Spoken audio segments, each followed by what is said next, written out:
you know, maybe an angry Vardy could have a couple of extra Red Bulls and run off to the caravan itself and just stand there looking over the man over the monitor.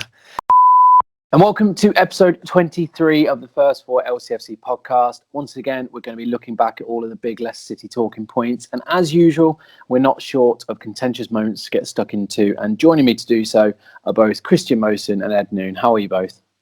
Very well, thank you, Jamie. Glad to have you here. How are you, Jamie? I'm excellent. No one ever asked me that, but I'm great. Thank you, Ed. Got no friends.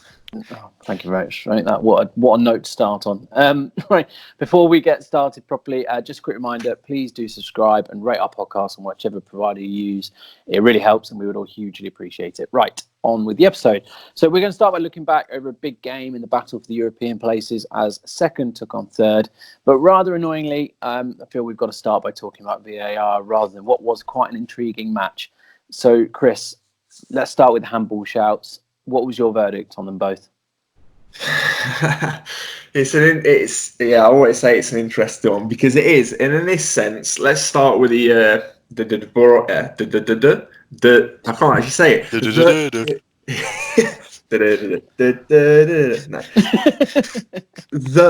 De Bruyne handball. Right, we've got there. Okay, in real time, I'm not sure how it was in the ground. In fact, tell me how it was in the ground. In real time, did you think penalty?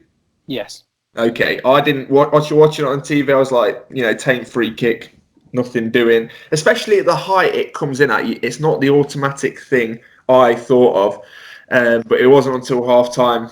The obvious defence is that you're protecting your face, but the fact is, it wasn't going to hit him in the face. His hand's not in a natural position. It's a clear penalty. I just don't get VAR. I literally don't understand it.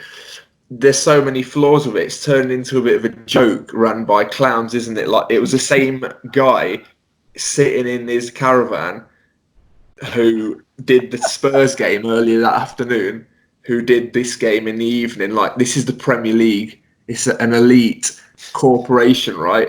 And they can't afford or source some other guy. Maybe just wanted some overtime. That's what I mean. It's just it sounds like such a pathetic sham. It sounds like such a sham, like pathetic organisation, like non-league levels. Like, and I'm not saying he was like sat there fatigued, holding his eyes open with matchsticks, but it just doesn't. It doesn't reflect well, does it? It's just stupid. Like, for me, whatever the decision is, there was some catastrophic decisions, like what happened in the Bournemouth-Burnley game. Is like they score one end, penalty awarded the other end. It's mental. Like, the referee, whether the screen's small, large, minute, has to go and look at the screen for himself. It's a no-brainer. That is the quickest fix we need to see next season for me. Do you think, in terms of their handball, by letter of law it's a handball, but it should have been 2 penalties, not 1.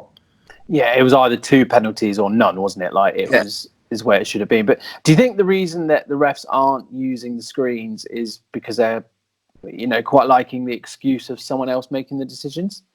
It shouldn't. Well, yeah. Yes and no. Like, I think it's football politics, isn't it? Ultimately, like, who was it? Michael Oliver did do it, wasn't it, in the FA Cup? I'm not surprised if he would have got absolutely roasted for that by Mike Riley, like the head of all this, because it's not really happened since. It's common sense. It's almost like we want football to become like this sterile, robotic environment. Why not just scrap the referee overall then? Scrap the 4th officials. Like, if you don't want the human input, do you know what I mean? Let's make it fully robotic. Put chips in the shirts. Like, just make everything like black and white, because that's the way it's heading. Ultimately, we are losing the soul of the game we love. Like, compare this season to last season. I'd honestly rather be speaking about our team getting hard done by because of human error, as opposed to just pure ignorance and stupidity. Like in the Chelsea game, it gets even more comical. They come out and admit that they got a decision wrong. Like, what is going on? Why even do that? What are they gaining? Like, just literally shut up. Don't mention that then. Like what? I mean, it's like they want it to be a joke. It is literally a sham organisation right now. You're absolutely right. We've swapped human error by the bloke on the pitch to human error by the bloke sat in their caravan, as you said. Like, if they can't get it right, Was he with all actually in the a angles, caravan? No, I think I'm honestly picturing nice it like building a in log Stockley cabin, Park. because isn't this just like an industrial estate off of Heathrow Airport? Yeah, Stockley Park. It's like like the mobiles. Well, Jamie, I think you might have gone to a better school than me and Ed, but we used to have like porter cabin classrooms, and that's what I'm picturing it like. I think during the week it's probably a school, and then the Premier League give them like 20 quid on the weekend to rent it out, because that's the sort of organisation we're talking about at the moment. I gotta say, I wasn't quite ready for this level of anger. It's you're absolutely Christian. right. You should expect angry man Mosen. True, he didn't have much of a rant last week, so it's come back double. But you're absolutely right, though. It is the inconsistency is maddening, especially being in the ground, because you're looking at Pratt's being given and thinking, well, why on earth wasn't the other one? It's ridiculous. One, to carry on the rant. It was Danny Murphy. I'm not a big fan of his punditry on TalkSport on Match of the Day, but he came up with the idea that why not have, I think it was Danny Murphy anyway, but why not have an ex-footballer who wants to stay in the game at Stockley Park then? I still do think it has to be linked back to a ref who has to look at the screen, but someone who's actually played the game and understands it from maybe more of a footballer's perspective to sort of bring the game back into the footballer's hands, because I feel that would maybe take the pressure off the referee, like you mentioned about the ref not wanting to be the centre of attention. If we've got like a like-minded individual who thinks, look, there's it's real time, there's no way that's a penalty sort of thing. Just anything, it has to be an improvement on what it is right now, to be honest. You're absolutely right. Like, because with the De Bruyne one, for example, the excuse used was that he was protecting his face, but not one of the other players had their arms up. So surely an ex-player would look at that and be able to tell the ref, he's like, no, he knows what he's doing there. That's not protecting his face at all. Well, that's what I mean, because, being a lot of people are subscribers to Sky or BT or whatever, and often they have a pundit who's an ex-footballer, and it's always refreshing to sort of hear their insight. And I'd like to think it's as honest as it can be. Gary Neville, even if he's, commenting on Man United, he's always dead decisive. And someone like that, maybe not of his stature, who'd want that role, but you need some common sense being brought back into the game, because a lot of these referees, they've not got a playing background, and it's just turned into such a sterile game. So I think, something needs to change. It's badly policed. It's poorly policed. And it's really poor in the stadium as well in terms of the communication to the fans. You're never sure what's going on. As far as I'm aware, they didn't actually look at the De Bruyne incident because it never came up on the screen. I don't know whether they actually did or not. Well, it's an interesting one, isn't it? Because you was at Twickenham yesterday, weren't you? Yeah. Yeah, so I didn't watch the rugby. Was there any video refereeing involved in that match? Yeah, they had to check one of the tries, and it was quick. They put the actual... Takes a good 15 seconds, doesn't it? Well, yeah, and also they put the actual video that the referee is looking at on the big screen. So everyone in the stadium is involved in it. You're not just sat there waiting to see what the ref's going to do. You're actually looking at it and making your own mind up as well. And would you say it adds to the atmosphere as an entertainment? If the Premier League does want to be treated as like this global entertainment business, would you say it adds to the atmosphere as well? On that occasion, yes, because every time it showed a different angle of it, you were more and more sure it was a try. So, you had the noise sort of ramping up, waiting for the decision. But when you're literally just sat there waiting, it has the opposite effect. It's so sterile. Oh yeah, it's just interesting because obviously, within 24 hours, you literally seen both sides of the coin, didn't you? So, but absolutely, I think rugby have nailed it perfectly. So what do you reckon? It's maybe like a pride thing. I mean, it's unlikely, but that football wants to sort of do things their own way, and like, we don't want to. They want to be like trailblazers. Even the Premier League, because obviously, it's like the A League in Australia, or Serie A, or leagues close at home have used this for a few seasons. For me, it just feels like the Premier League wants to just do things differently, just for the sake of it, pure stubbornness to say, oh no, the Premier League are trailblazers of this form of VAR. When in reality, it's certainly rubbish. embarrassment. Well, yeah, you're absolutely right, because it's not working at the moment, is it? And I think there was some sections of the fan base that even had it been given a decision on VAR, they wouldn't have been happy. You know, the chances of it's not football anymore ring out every time there's a decision. I don't know. It's got to get a lot better. But speaking of the other decision that they looked at, we're obviously talking about the Iheanacho moment where he was absolutely clattered by Ederson. Ed, what did you think about that? Because do you think that was a penalty? I don't know if this is the answer you're looking for, but I don't think it was. Mad. I don't think it was because, well, by the metric we've discussed previous on this podcast, if Schmeichel did that to Aguero and they gave a pen, yeah, sort of, I'd kind of see what they were thinking, but I'd be annoyed. And I think it was just really bad timing, and it absolutely sucks more than anything, because I thought Kelechi Iheanacho was brilliant. I was really impressed. And if you poorly time a tackle on the halfway line, it's a free kick 10 times out of 10. Mm-hmm. Well, yes. Do you think that level of contact was inevitable, which was the line that came out of Stockley Park? Well, we've seen similar levels of contact in Vegas the following week. Yeah, but the point again, well, there's similar thing in that a fist was heading towards the target object in both Vegas and King Power Stadium, whereas if you got punched in the face on the halfway line, it's hard to give a rationale for why that shouldn't be a free kick. Whereas here it's always iffy when it's with the keeper, isn't it? Like it kind of gets boring because half the time it's definitely not a foul, and they just like give it as one. Whereas here, like, I see it wasn't a million miles off me thinking it was a penalty, but I just didn't think it was. Like, so. I mean, I'm not even certain that Ederson got to the ball first because that's a bit unclear. But say, for example, a player like Chris says in the outfield makes a tackle, they get the ball first, but then absolutely clatter the man. Well, it's like Hamza Chowdhury against Wolves. Yeah, first yellow card. It was a clean tackle. Got the ball and then took the man after and got pulled up for it. well, yeah, it's sort of down to the discretion of the ref, isn't it? Like, some referees will have given the Hamza thing as, you know, getting a book, or others may have just given a free kick. Some people, depending on obviously what they're doing that day and how the game's going, like, may not have even given a free kick at all.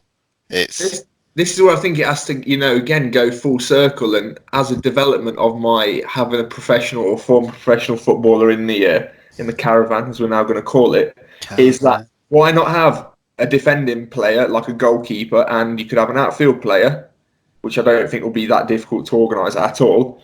And then the keeper just has to be honest and say, like, you just have a keeper's perspective, because you can clearly see that, yeah, he is going for the ball, but in broad daylight, he's not. It is a foul. He has absolutely clattered the player. So yeah, but I think it does all boil down to the fact that goalkeepers are always protecting the box. It comes down to like a little nudge in the ribs from a corner or something. And yeah, you're right. The keeper does always get a free kick. So I think VAR is just highlighting this imbalance even more, isn't it? Because, if a defender handball, it's even like an accidental handball. It's not a penalty. But if there's a literal finger on the ball and it leads to a goal, then it's deemed an advantage and it's ruled out. So I think the laws of the game, I think one of the problems with VAR is that football is an age-old game, let's say, over 100 years old. So those rules haven't changed like in 100 years. I think the last big rule shift was literally 100 years ago to do with offside, if that's correct in what I'm thinking. And now we're trying to match up this traditional sport with modern day technology. I think rules have to be reanalyzed if we're going to fully run with this, because there's no way you can match up an old rules like that with new technology. I think fundamentally that could be where an issue is as well. So one of the other things around VAR, which was the last thing we want to talk about, because it gets boring, like you said, was a question asked by Amar. And as always, we ask people that listen, sending questions. Thanks to everyone that did. He has essentially said, Amar, I'm not going to use your exact language because we do quite try and keep this reasonably family friendly. But he's essentially said, should the Leicester players have surrounded the ref when those moments of controversy happened, like the Man City players did? So, for context, when the handball shout on Pratt was given, the players all went to the ref. They were all round him, all in his ear, and forced him to stop and look at VAR. But we didn't do the same with the other two. So basically, should we do that? Should we play the game a little bit more? No, that's like Amar. I wish he was on the podcast today because that's stupid, quite frankly. Like, you literally, it's just, you're acting in a way anyone gets brought up not to act like. You don't go down to the lowest common denominator and act like a yob to try and intimidate the referee. Like, that's literally not the point. Fundamentally, that's not the point. We shouldn't have to do that. Like, disagree. I don't need to justify it. I just feel that's a stupid thing to start doing. I think when it's actually no VAR, there's probably it's not moral and ethical, but there's probably more value in trying to change a decision. But at the end of the day, now they've got someone upstairs, you can force a hand maybe to go upstairs, but once they're looking at it, it's not in the ref's hands anymore. It's not up to them. So surrounding them's only going to have a limited effect unless, maybe an angry Vardy could have a couple of extra Red Bulls and run off to the caravan itself and just stand there looking over the man over the monitor. This is what I mean, though. Like, if we are living in this Big Brother society where everything's getting analysed, I don't think surrounding the ref and intimidating him, it's just that's the sort of stuff you all start getting sent off for now. Maybe I was a bit strong saying it's a stupid suggestion, but I do think it's a bit Don't backtrack now. I think it's a bit of a Neanderthalic thing to have suggested, to be fair. So I don't. No, not Neanderthalic.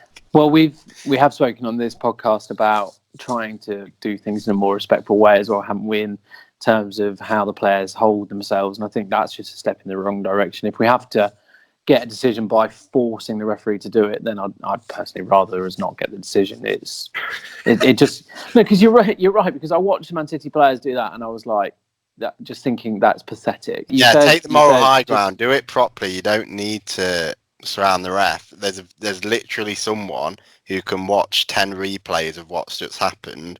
I know it's kind of ironic saying this after we should have got penalty last week for De Bruyne, but you'd like to think 9 times out of 10, if you've got all these cameras on you, irrespective of whether you beg the ref to change his mind, someone should see that an offence has happened. Yes, they really should. In this day and age with the technology, and although that has been questioned as well, there were some queries about whether the frame rate matches up. So offside decisions, do we really know? But let's not get bogged down in technicalities. We've spoken more than enough about VAR tonight. So let's talk about the actual game, which was an intriguing game. It was a tactical battle. I think Leicester played a different shape. It was what you wanted as a player, Ed. You did predict this one. So it was a 3 at the back. Thank you. With Fuchs coming in. How do you think that they looked? Weird saying we actually lost. I was actually really impressed, especially when Iheanacho was on in the first half. I just thought every time we got the ball on the counter, it really did look like we're getting it forward quick. And Chris called this as well last week. I know we said put Maddison and Vardy. But we had Iheanacho and Vardy up there. And it was a threat having those players on the counter, and it was really good. And we had some great chances. Vardy hit the post, and other chances that on another day we probably would have scored. And I was just saying, I thought obviously we lost, and we've actually played worse and won games this year. And at the end of the day, I'd rather have 3 points than play absolutely useless. But I guess what I was saying the other day, we've done really, at best, average against the bigger teams in the league this season. But this formation, it just made me think this is something that could work against those teams. You know, going back to it's not the complete old Leicester of counter attack, because we can play better football, but you know, strengthen at the back, put an extra body in there. We look very solid, and then we know what we've got in Vardy, in Iheanacho, and even Barnes when he came on, and then the creativity of Tillemans and Maddison. Like it worked for me, and I liked it, and I thought it was a real shame when Iheanacho went off. Well, to pick up from there, it's like we said. I think what I predicted. So I'll take semi-credit. Obviously, you called the back line. But You deserve the credit. You take it all.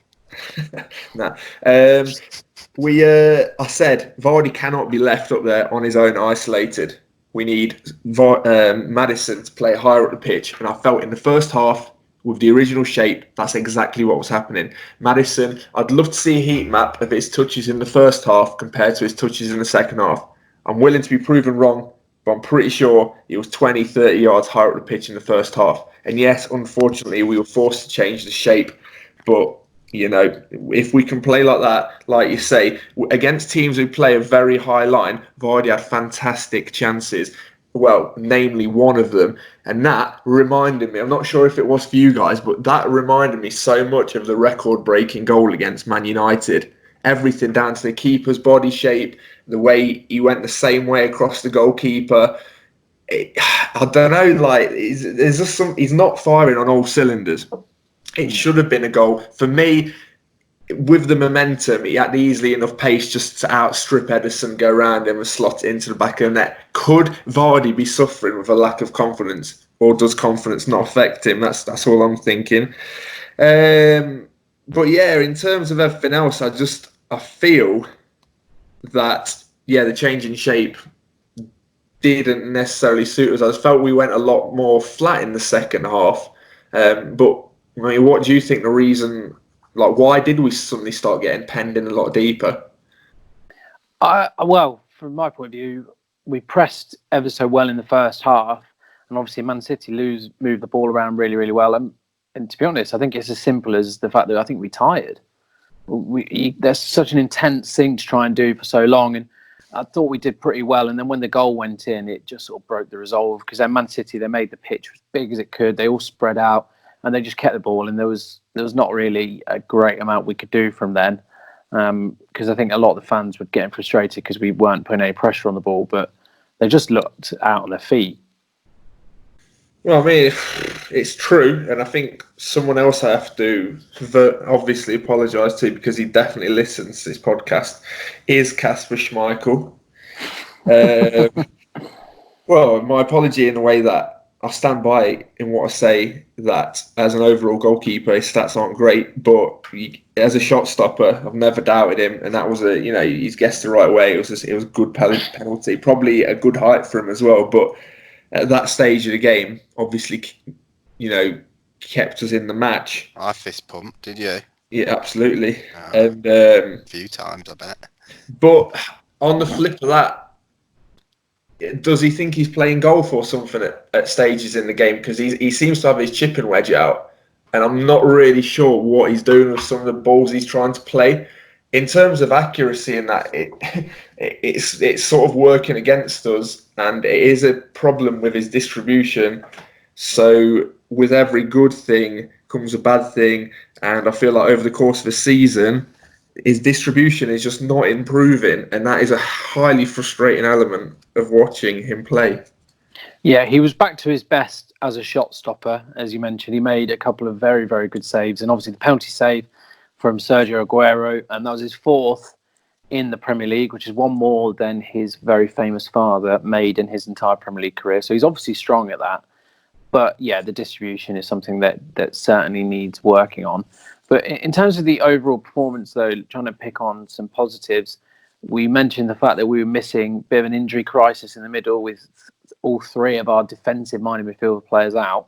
Dennis Pratt was given the sort of the number 6 role, if you will. Ed, how do you think he got on in that position, one that's probably not natural for him? I think a big compliment I could pay him was that I didn't really notice him. Like, he didn't. How to frame it? Well, I didn't notice him, but that's seen as a good thing. It's not like a position where you're meant to be creating all these chances or whatever. He was there to do a role.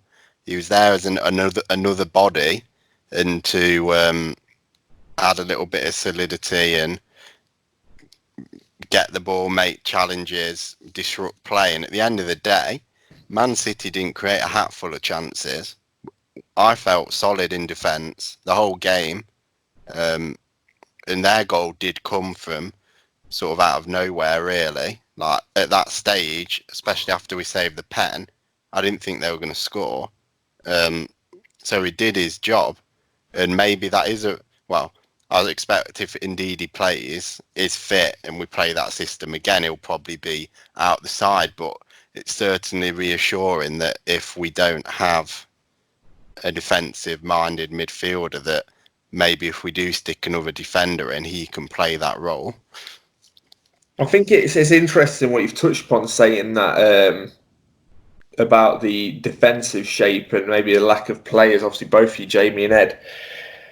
But early on in the second half, it was definitely noticeable on TV because the cameras and the commentary panned to him, but Pep was unhappy still with how his team came out in that second half. So that's why I was querying whether it was us stepping off the gas, because Pep he was desperately trying to get messages onto his team, which for me could have led to a more direct approach in the way Mahrez scored his goal, because he didn't do any skill. I don't think there was a single step over in his, well, there might have been a step over, but nothing that should have deceived our defenders or midfielders. But he seemingly jogged through the lines, didn't he? And he played a good ball, but it was just a shame, isn't it? You defend for that long and you concede.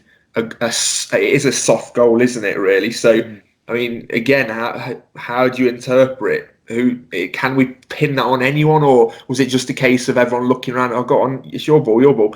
But at this level, that's unacceptable, isn't it? Yeah, and we will touch on this slightly in terms of one player in particular who's getting blamed more than others. But in my mind, having watched it, I think there were 3 people who made mistakes. One was Chilwell because he cut inside pretty quickly and quite easily. We know he's very, very good at that, but he got away from him all too quick. Fuchs I don't know what he was doing. He was in all sorts of trouble. And the fact that he didn't go with Jesus meant that Evans didn't know what he was doing. So Unchu then had to come over and cover. And it just made the back line, like you said, it made them all at 6s and 7s. No one really knew what was going on. And they all just left him. And you give a player like Mahrez that sort of time and space, and he's going to punish you. He's a top quality player. But you're right, it was such a shame because we defended pretty well up until then. They'd obviously had the one clear chance in the first half, but we were getting joy by being direct as well, weren't we? With the likes of Barnes and Pereira down the right. So it was an even game up until that point. You couldn't wait to start praising Harvey Barnes, could you? Well, I thought talking about direct players, there aren't he did good as soon as he came on, didn't he? And created that chance down the wing. He did, yeah. I was like, I bet Jamie's loving this. Yeah, I mean, that was probably the highlight of the game for me. But no, as in because he came on and he is so direct, and I thought it did work. But how do you rate his potential as a striker then? Because obviously he's playing through the middle instead of on the wing. What did you think? Well, I'll rate a striker on his goal returns, and yes, he has been playing on the wing, but his finishing, not for me, Jeff. You got to be starting Iheanacho. Compare Iheanacho to the player we first signed. He's just developing into this complete striker. Physically, he might not look any different, but he's obviously been putting the work in at the gym. He holds. He's got a good rig on him, I'm sure. He holds the ball up. He links up play. He does everything that you'd want a complete striker to do. Some could say Jamie Vardy's wholly, one-dimensional in the way he plays, but he trades in currency of goals, which you can't sort of query. But Iheanacho, for me, is the natural option to play down the middle. I don't see Harvey Barnes doing that. I think Harvey Barnes, for me, this season will still fall into the category of a passenger in too many matches. Ooh. I thought it was interesting that they brought him on instead of Perez. No, I think both of them, for me, like, don't get me wrong, Barnes has had some quality, absolute flashes of quality, but that's the reason I don't think he'll be, again, I'd want him to prove me wrong. Directly hope he listens to this, obviously. I would love him to get into the England squad, but I just don't think England are willing to take someone who has like a flash in the pan sort of moment. Like, he just needs to be more consistent and play with that confidence and that swagger that when we see him have when he does, like, if his first touch in the game is a good one, you sort of have the impression he's going to have a good game. But if he starts having a few heavy touches, few loose balls, you just know he's going to drift away in the game. And the same can be said for Perez. Both huge confidence players. And again, at Champions League or European level, we can't be carrying players like that because they'll get eaten up. Imagine someone like Barnes against Ramos. Like, Ramos will just look at him and think, right, a couple of little rib ticklers early on, he's out of the game. And he just needs to mentally and physically just press on now for me. Yeah, young lad, first season in the Premier League. You're right, you can see it sometimes, and he is a massive confidence player. But if you can get that confidence flowing, he's dangerous. I don't think he fears running at many players when he's in full flight. I mean, he glided by Laporte once or twice, and he's a top quality defender. Yeah, absolutely. But I mean, I've put my money where my mouth was. I've got a cheeky bet on him to make the initial squad at least. But which I'd be thrilled for him if he did. But I can understand your reservations in terms of the lack of sort of Quality. Consistency in his game, the lack of quality. I know it's not. You cannot compare the two. But like, just look, these worlds apart from someone like Jadon Sancho. Oh yeah, no. Sancho's, he's done it consistently for. Yes. What I'm trying to say is that can England afford to take? If you look at the range of players, so Jadon Sancho, say he's averaging 9.5, and then you've got a winger in Harvey Barnes who's averaging like a 7. Surely England have, well, maybe they don't. Maybe that's the problem. Players higher up in the average, or is it just a case that it's just an area that England are struggling for? That you've got players like Hudson-Odoi and stuff, but again, none of them have really come to the fore this season, have they? No, I mean, Sterling started well. He's gone through a bit of a bad patch, and then you haven't really got many who can play wide who are doing it consistently. I mean, I'm not even going to entertain thoughts of Jesse Lingard playing again. Jay Lings. But I know what you mean. But as also a wild card option, someone that might, I don't know. I think he's worth a punt when he's the most informed English player out there at the moment. I'd say in the last four games or so, he's with his goal contributions. Disagree. Obviously, that would be Jadon Sancho, but I do get what he's saying. Well, in the Premier League, anyway, yeah. I'm sorry, football does exist outside of England. Just to chuck a random other young English player who's apparently been doing well this season. What about Dwight McNeil? Yeah, I think it's a very similar point, isn't it, in terms of the consistency in doing it. He's every now and then he'll pop up and he'll turn it on, and also playing in a team like Burnley doesn't help. Well, it doesn't. You're an elitist. You're as bad as a Man U fan, Jamie. No, I'm not saying in terms of being picked, but I'm thinking in terms of an attacking player trying to showcase yourself. Playing for a fairly negative side like Burnley is not going to help you, is it? Is more my point. Before you jump all over my back on that one, thank you very much. Interestingly, if we're speaking about England, I've just thought of this sort of off the top of my head, intelligent like that, not in the agenda, off the cuff. Is that if Ben Chilwell is he? Well, no, I know he'll be in the squad, but you'd say he was a nailed-on starter, wouldn't you? Start of the season in the last round of sort of international friendlies, but is his performances potentially jeopardising his England starting place? Well, so the alternatives to him at left back would be Luke Shaw. Is Brandon another go now? He's at Newcastle. Is the likely names? Is Brandon Williams English? I think he is. I I don't know. Yeah, he needs to be hitting form and doing it consistently. But yeah, I mean, why? What do you think? Well, I think it's England or any country going into the Euros. You'd rather have the season end with players in form. I think the main issue could be that it could be a squad full of players who've not really performed consistently throughout the season, which I think is concerning, because the one team that is absolutely blitzing the league doesn't really have, well, obviously the Liverpool game's on right now, but not really got much English. Well, Trent Alexander-Arnold, Jordan Henderson, Gomez. Yeah, so maybe. So do you know what I mean? It's a tricky one. I mean, I just think that the Premier League, it's a great thing that we have got a lot of obviously foreign players and foreign talent, but is it working to the detriment of English players, which is the age-old sort of debate? But you see players go abroad to like the Bundesliga and stuff. There's a few of them out there now, and they're flourishing. So I mean, it's a whole different debate. We're not going to get into that, but ultimately, we need English players to come into a bit of form towards the end of the season.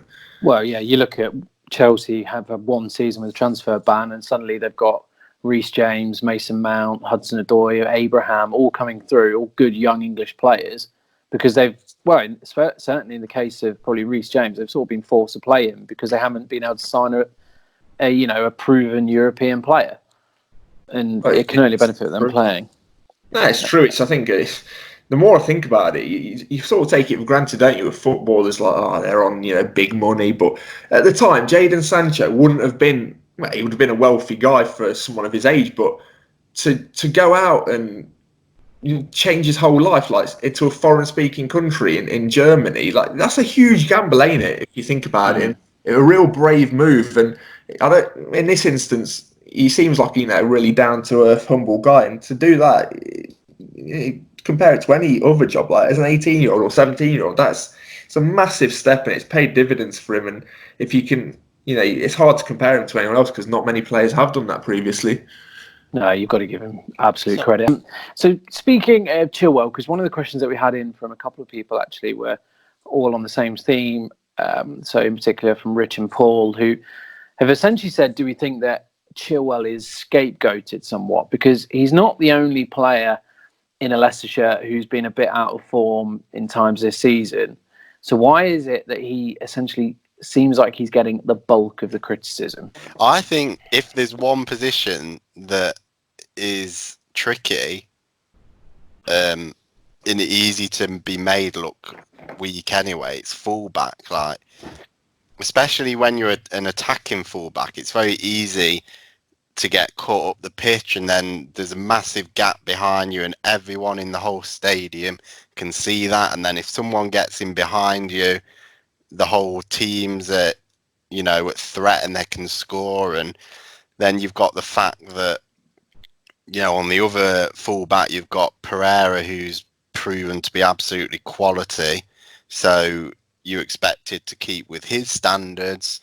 And then I don't know. I've not got a problem with Chilwell. I think he's not in form at the minute and hasn't been for a number of weeks now. But let's be honest, how many of our players can we say have been in form for the last few weeks, even last few months, really, since about Christmas time? Well, you're absolutely right.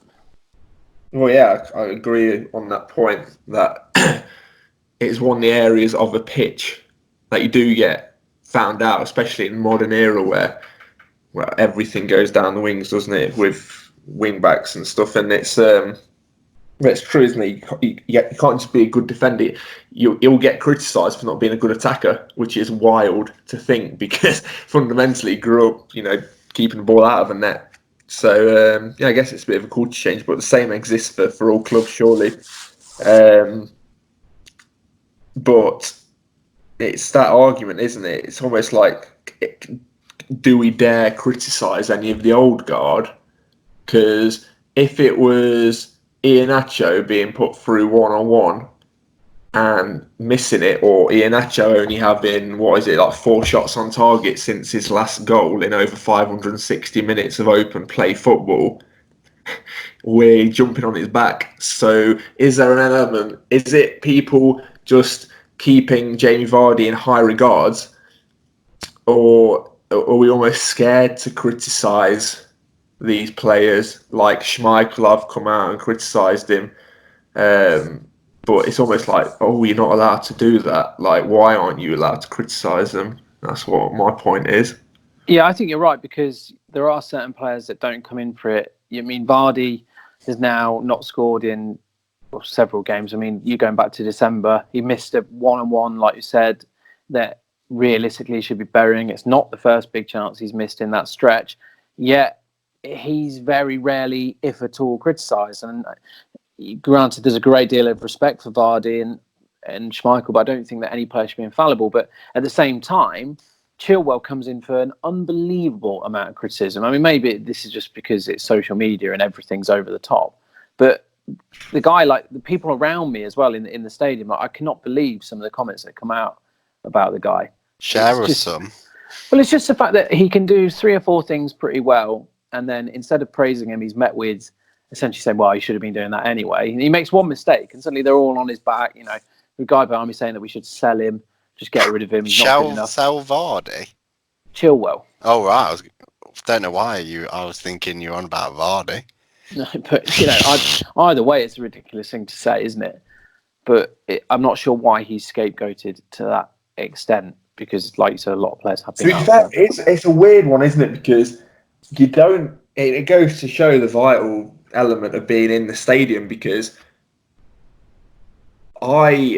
even on social media, or maybe I just don't follow the right accounts or engage with the right people, but mainstream media still hold Ben Chilwell up in high regards. So for me, that's what shows that. Do you know, it's not a nice thing, but it happens to everyone. Like, there's always that one person that you've never really liked, but you can't pinpoint why it is, and you're always going to just have like a tainted view of them, like whether it be at work or school, whatever. And it just feels like Ben Chilwell, like, it doesn't matter what he does, Leicester fans, he'll never be good enough for Leicester, right? But then there's other teams around the country, or even Gareth Southgate, who think he's a really good player. And it's not until we sell him and he starts flourishing at, say, Chelsea, then we'll be like, wow, he's having a great game. But it'll be funny how we won't notice him for his mistakes when he's doing them in London. You know what I mean? It's like, because he's on our home turf, it's like we've got the right to abuse him. And that's categorically wrong. Look at his net input for us as a player, and he's been fantastic. And it's unfair because ultimately, think about it from his point of view as well. Like, what if the more stick he gets, the easy move for him is to move, get a pay rise, live probably, you know, a cushy life in London. We're basically opening the door for him. So let's just steady on with this criticism. You're absolutely right. You're spot on. I think it's also kind of a strange one, because academy graduates at other clubs are always given, you know, special treatment the other way, because people are proud of the fact that they've come through the academy. And I just don't feel like, well, I'm not talking about all Leicester fans, by the way. It probably is a small segment, but there is a section that don't feel that way about the guy. I mean, he's 23, England's, well, maybe still first choice left back in the Premier League. He's come up from our academy. We should be backing him. Do you not think it's do you think there's a correlation between these fans who abuse Chilwell and the ones that maybe expect us to be this elite club now? So basically what I'm saying is, do you think the fame's gone to these fans' heads too fast? And it's the ones that are realistic, thinking, yeah, we're having another overachieving season, potentially. That's not necessarily my quote. Who are thinking, no, he's not good enough. Like, he needs to be given a 9 out of 10, like someone at Real Madrid or Barcelona would be. When in reality, we're not at that level. The players are all playing out their skin to keeping us third in the Premier League. Like, do you know what I mean? So I think personally, these people, if you look at their general opinions at other things at the club, they'll be like, no, we must have a bigger stadium. No, we need to be on TV more often because we're a big club. You know, no, we should be beating this team because we've just got the given right to. I just think it's probably more ignorance than anything. If you put it to them and say, go on, criticise Ben Chilwell, tell me why he's not a good player, I think, you know, they'd struggle to get an answer out, basically. You'd hear, oh, well, he passes it backwards. So, Can I propose a hypothesis? You can propose a hypothesis. I think one of his problems, and it's not even his problem really, it's everyone else's problem with him, was that we always knew that, his name was bandied around a bit before he'd even become a first team regular, that he could be the real deal and make an impact on the first team. And when he did, and he started off so well, and he got propelled to sort of overtaking Fuchs as first choice in not a massive amount of time, and given how good Fuchs was and still is a massive achievement. And then he went on to become England's number one fullback. It's almost as if people expected too much of him too soon. I think that you just expect he's done all of this in such a short space of time. If he doesn't continue this trajectory, is rubbish basically. And it's not even the matter of like staying at the standard. He is going to improve as a player, but you can't expect him like in the space of like a couple of seasons to go from like a reserve player to like 38 Premier League games a season, getting 8 or 9 out of 10. I think it's a process thing. Oh yeah, it's bang on. It's same. It's some nails on the heads tonight, lads. Well, yeah, absolutely. It's like with anything. Like, say you're a novice at the gym, you're gonna make bigger gains at the start of your journey, and you're gonna plateau, and you're gonna have to start pushing yourself harder to make those marginal gains. So it's going to make some mistakes in that process as well. And yeah, the rig won't come easy. But controversially, we're talking about players who should be coming in for criticism. Let's just, again, and this is not my opinion, this is what I think is happening, because Rodgers is held in high esteem, we're just ignoring the fact. But imagine if we had someone like Claude Puel, remember that manager we had last season, and he was dragging us through this run, we wouldn't be looking at Ben Chilwell, would we? It'd all be the manager's fault. So it just goes to show how fickle a sport or a set of fans we have, or any football fan is in general.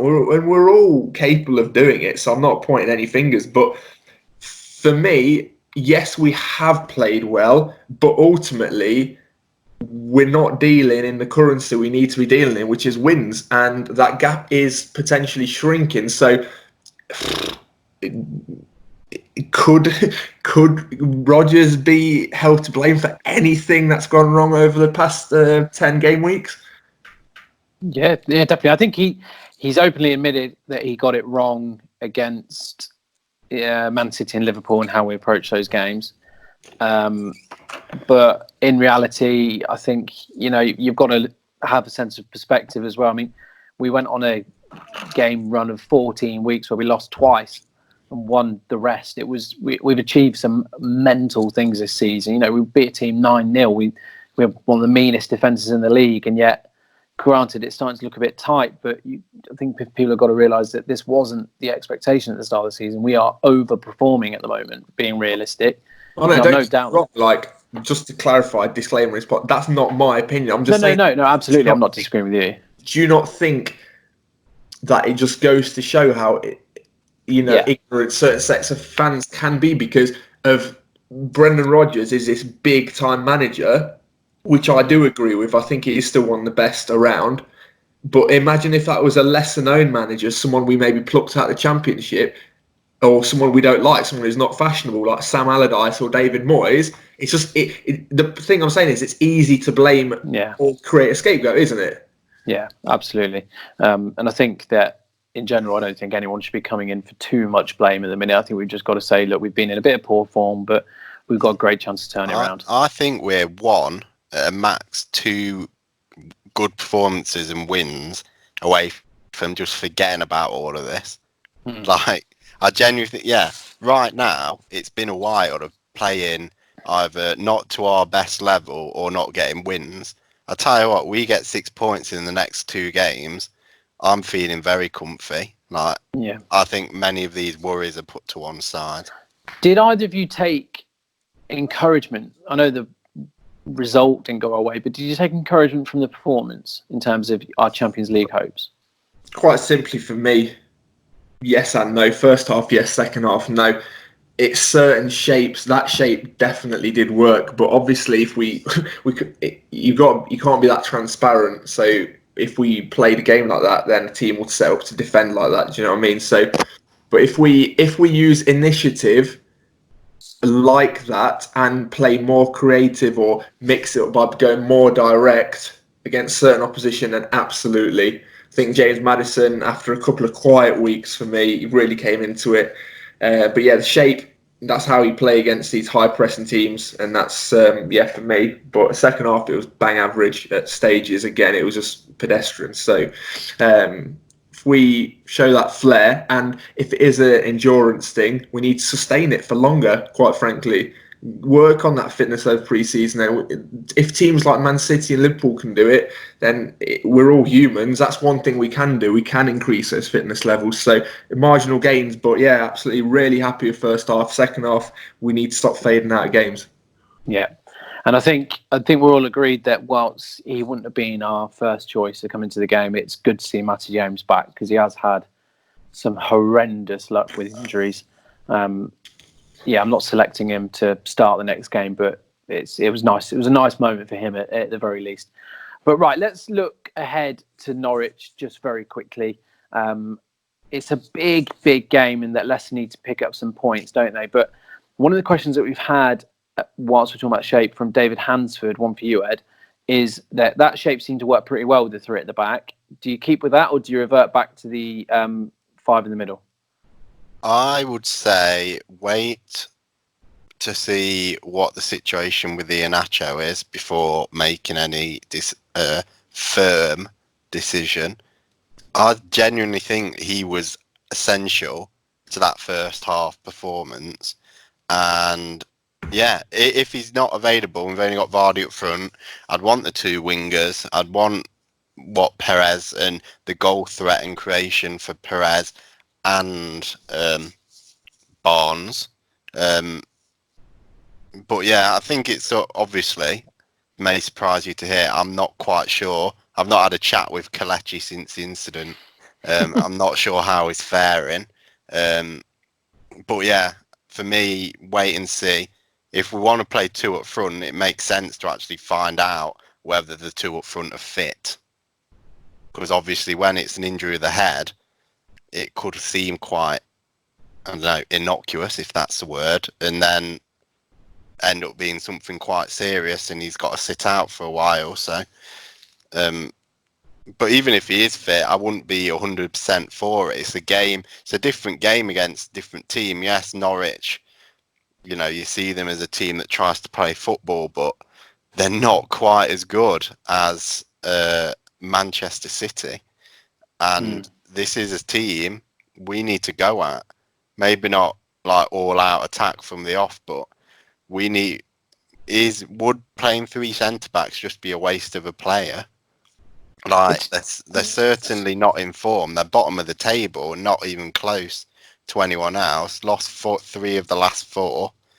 We need to be going there and attacking. And yeah, maybe 3 at the back's more for the bigger teams who are going to come at us, so we have a bit more defensive solidity.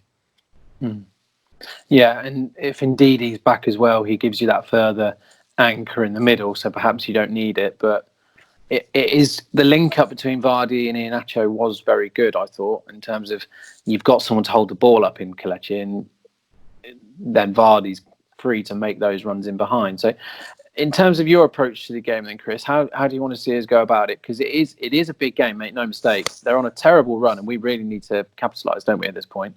Normally, I'd be looking at form tables, studying that, looking at the league table. Yeah, they are rock bottom, and they need wins. So my answer's coming out from an angle that form goes out the window in these last 10 or 11 games. You're going to see some freak results across the board. It's closing time at the last chance saloon for Norwich.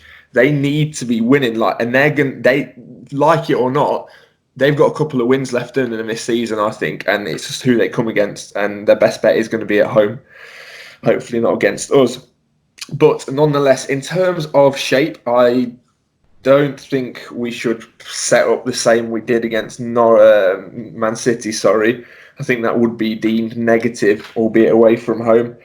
For a team that's conceded 51 goals, I think the key is in retaining possession and literally dominating that final third, passing the ball, switching play left to right, right to left, making them tired, and us taking advantage of them as Man City took advantage of us. Even if it's 0-0 at half-time, 0-0 at 70 minutes, there will be an opportunity, and it's just about unhinging, unlocking that door, being patient. It's being patient in games like this.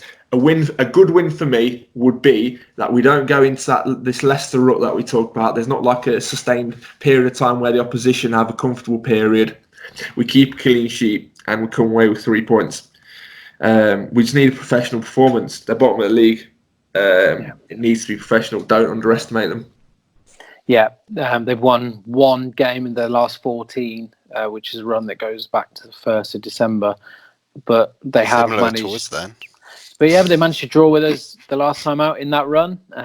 They were the team that started our run, weren't they? They were. They narrowly lost to Liverpool. They've drawn with Spurs. They've picked up the odd result here and there. They beat Man City. So we are going to need to. It's not going to be an easy game, but it is one that we definitely need to be winning. It's a big game for Maddison and Vardy, in my mind. I think those two need to get.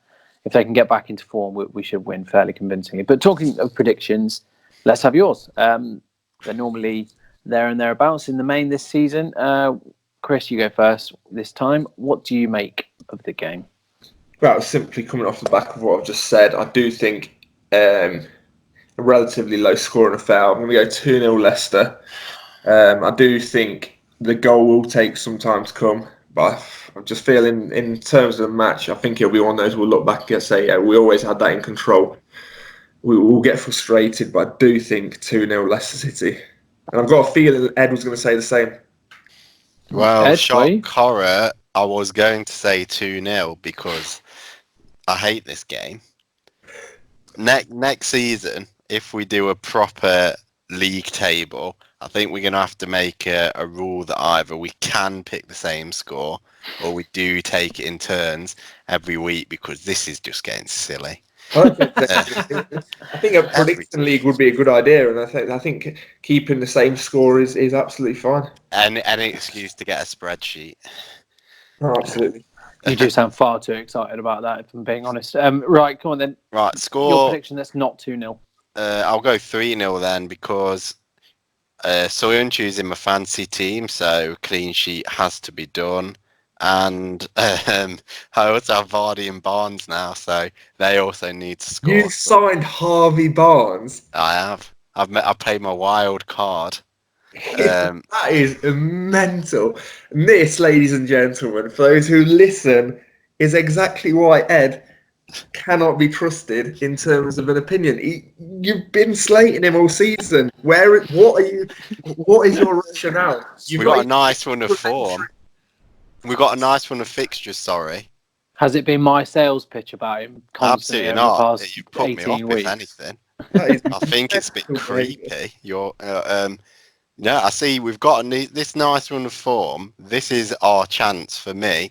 These few games now will decide where we finish this season, because what is it? Do we have 4 or 5 good games? Because if we win all of them, literally, it's irrespective of what other teams have done, it's near enough over.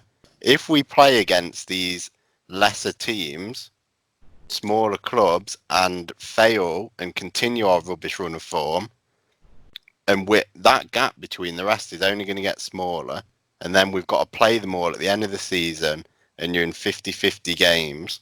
So these are the big games. These are the ones that are going to decide it. These are important, and these are the games that we can go out and attack. So, like Jamie said, Vardy needs to step up, Maddison needs to step up, and for fancy football reasons, it's time for Barnes to get some goals. So, 3-0 based on that.